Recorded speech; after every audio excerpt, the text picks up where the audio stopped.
Hai teman-teman, saya ingin bercerita. Cerita ini sangat terkenal di Kota Merauke, Provinsi Papua Selatan. Berkisah tentang seorang perempuan bernama Karaipe dan si kelelawar bernama Situmu. Penasaran kan bagaimana ceritanya? Yuk kita saksikan. Karaipe adalah perempuan yang malang. Hidup di Kampung Ipah, sebuah desa kecil di distrik Waan. Di kampungnya, semua perempuan memiliki pasangan melalui perjodohan yang diatur oleh orang tua. Namun, Karaipe berbeda. Ia tak pernah dijodohkan. Tak ada pria yang tertarik padanya. Keadaan inilah yang membuat Karaipe menjadi sasaran cemoohan dan iri hati dari perempuan-perempuan lainnya di kampung. Hehehe, lihat dia tuh, setua baru terkawin-kawin lagi. Kasihanku sekali. Mungkin dia pembawa sial ke apa? Makanya tidak ada laki-laki yang suka dengan dia. Kasihan muka tua. Tiap hari, Karaipe dicemooh. Mereka tidak membenci Karaipe bukan karena Karaipe cantik ataupun kaya. Justru karena itulah suami mereka sering melirik ke arah Karaipe. Cemburu membakar hati perempuan itu, dan dengan penuh amarah mereka sering memukul, menganiaya Karaipe sehingga tubuhnya penuh dengan bekas luka yang disebut basator dalam bahasa setempat. Malam demi malam, Karaipe menangis di bawah sinar rembulan. Ia meratapi nasibnya yang kelam, hingga suatu malam di bawah pohon yang besar yang tumbuh di tepi pantai, datanglah seorang perempuan mendekati Karaipe. Perempuan itu mengejek dan menghina Karaipe dengan tatapan yang penuh merendahkan. Hei Karaipe, kau dengar? Kau mau sampai ke dunia manapun, tidak ada laki-laki yang suka sama kowe. Kau dengar? Kasihan. Karaipe hanya menunduk dan menahan tangisnya yang hampir pecah. Di dalam hatinya, Karaipe berkata, Kenapa? Kenapa dong benci-benci saya?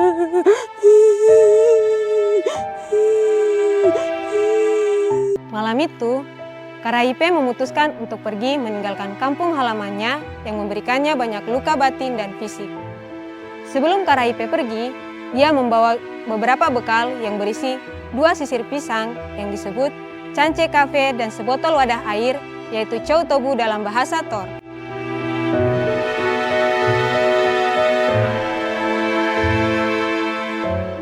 Saat Karaipe hendak pergi, datanglah seorang perempuan yang sangat membenci Karaipe.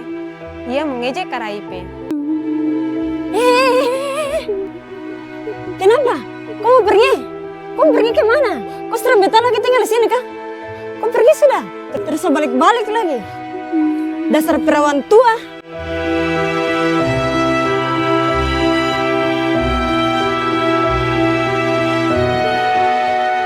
Dengan langkah yang berat dan hati yang ringan, akhirnya Karaipe pergi meninggalkan kampung halamannya sejak dini hari yang disebut Cemuru Pecata.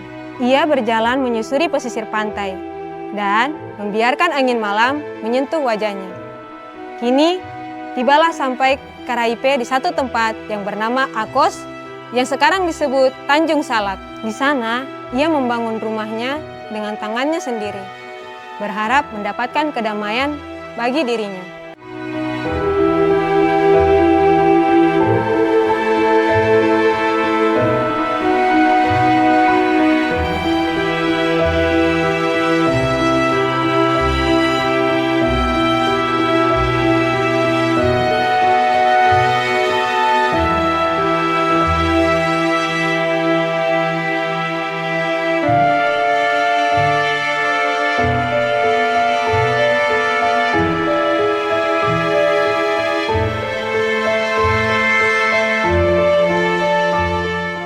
Hari-hari berlalu.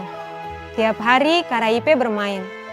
Ia bermain dengan daun nipa dan membuat sebuah gelang. Ia melemparkan daun itu ke atas langit, lalu ia bernyanyi. Nemuha bewang bengkumba kura darimbing. Yang artinya, adakah di sana laki-laki kah? Namun, kebahagiaan itu tidak bertahan lama. Tiba-tiba, saat Karaipe sedang tertidur, Datanglah seorang laki-laki mendekati Karaipe.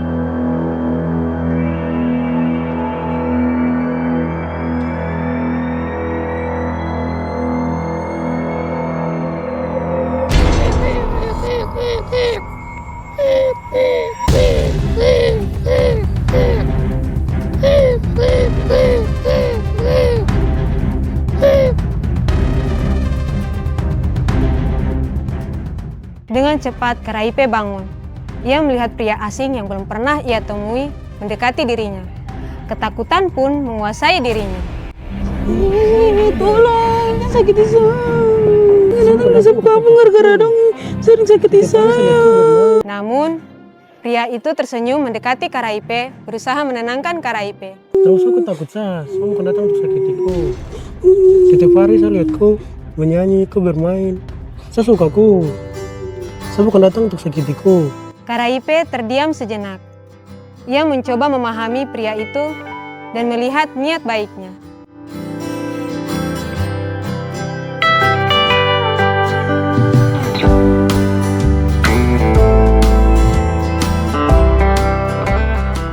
Kau nama siapa? Tanyanya dengan suara pelan. Saya pun nama Tumu. Baru kau pun nama? Saya Karaipe. Jawabnya tersenyum. Hari demi hari, Tumu sering menatap Karaipe dengan penuh kasih. Mereka sangat bahagia. Namun, suatu hari Karaipe merasa ada yang aneh dengan Tumu. Ia memperhatikan Tumu berbeda dengan orang lainnya. Setiap kali ia habis makan, ia seperti ingin mengeluarkan sesuatu, namun sulit ia lakukan.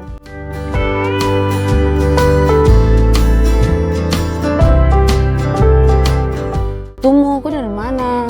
Saya dari atas. Oh, baru kau bisa datang sini. Lewat mana?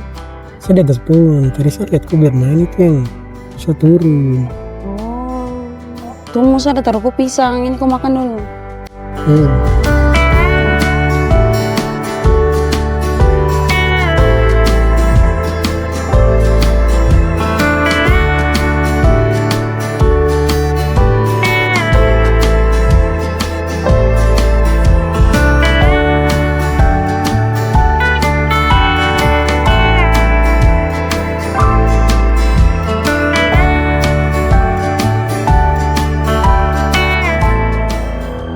Tua nih kenapa? Dia kenapa beda kayak orang-orang lain begini? Dia beda sekali. Akhirnya, Karaipe memutuskan untuk mencari tahu. Saat Tumu sedang pergi dalam perjalanan ke seberang, Karaipe menyiapkan jebakan, menaruh di tempat duduk si Tumu. Saat Tumu pulang, Karaipe menyuruh Tumu untuk duduk. Sayang, mari datang dulu sini dulu. Tumu menurut.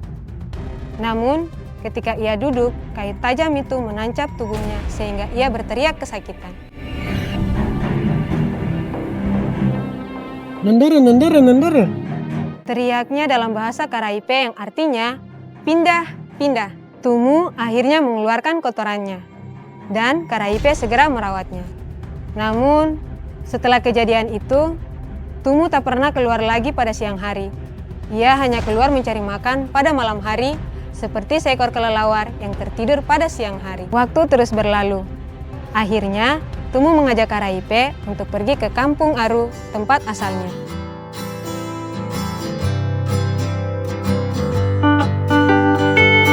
Kamu ikut saya tidak? Ya, oh my God. Kita jalan ke kampung di Pulau Aru. Ayo sudah. Ayo kita jalan.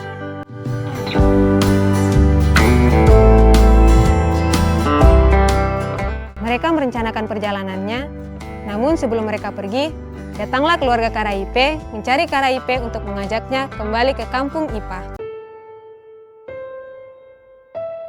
Hei, Karaipe. Ayo kita pulang sudah.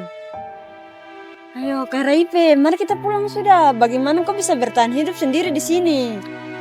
Ayo kita pulang sudah. Tanya salah satu dari mereka. Namun, Karaipe menolak. Ia lebih memilih untuk mengikuti Tumu suaminya karena yang memberikannya kedamaian. Setelah mau sama dengan sampai tua.